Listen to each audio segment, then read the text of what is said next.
Anong sabi ni Imelda Marcos? Ni Bongbong pala. Anak pa to ni Imelda Marcos kasi magkamukha kasi sila eh.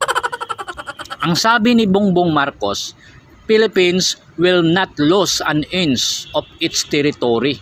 Nako, ang tapang ni Marcos. Pero ngayon, tingnan ninyo kung ano ang napala noong pumasok sila sa Scarborough Shoal. But what would happen? Pinaliguan sila ng water cannon ang ating mga kababayan. Kasi nga, hindi sila naliligo. At dahil doon, tuwang-tuwa naman ang ating mga kababayan dahil at last nakapagligo na sila. So, very insult yun sa ating leader na si Imelda Marcos. Si Bongbong Marcos. Very insult yun kasi walang respeto sa ating leader. Buti pa nga si Duterte nirespeto with red carpet pa yung pumunta sa China. Pero, bakit walang action yung ating Pangulo? Diba? Ang tapang-tapang. Sabi pa nga niya, Philippines will not lose an inch of its territory. Grabe.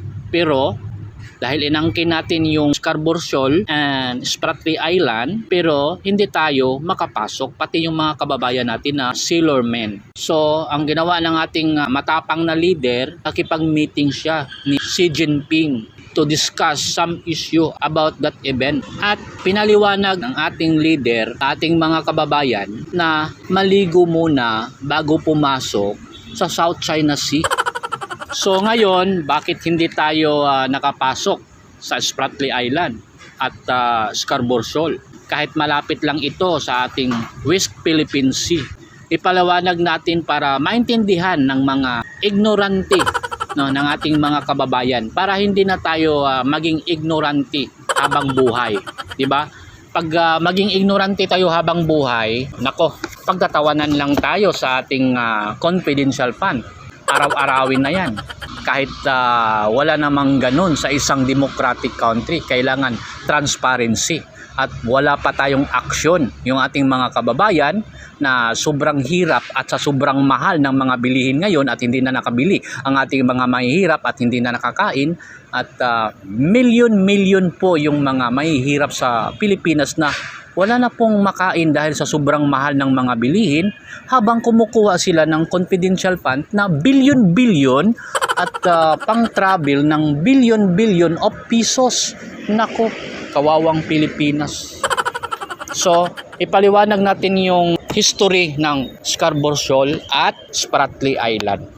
So, ang pagkakaalam ng lahat, ang Scarborough Shoal at Spratly Island ay owned by the Philippines. Pero ito, since 1800 and 1900, was owned by the French National. So, baka nagtaka kayo bakit ang layo ng French pero sila yung owner ng Spratly Island at Scarborough Shoal. Sila ang owner ng Paracel Island or Spratly Island at during debate in 1884 to 1945, an approach from the rivalry between France, China, and Japan. So during debate of sovereignty, there was no Philippines involved. So very clear, sa haba ng panahon, inangkin ng China ang Scarborough Shoal at Spratly. So, ano ang pinaglalaban natin? Ano ang pinaglalaban ni Tanso? There's no sense at all. So, ganun yun. Kaya yung pumasok yung vessels natin doon sa Scarborough Shoal ay tinira ito ng water cannon ng mga Chinese Coast Guard.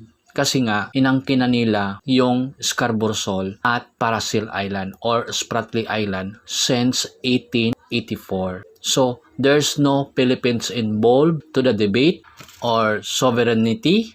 Only China, Japan, and France. Kasi yung France yung owner since 1884. Sila na yung may-ari ng Paracel Island. Kasi sila yung nakadiscover before. So, yun ang story ng Paracel Island or Spratly Island and Scarborough Shoal.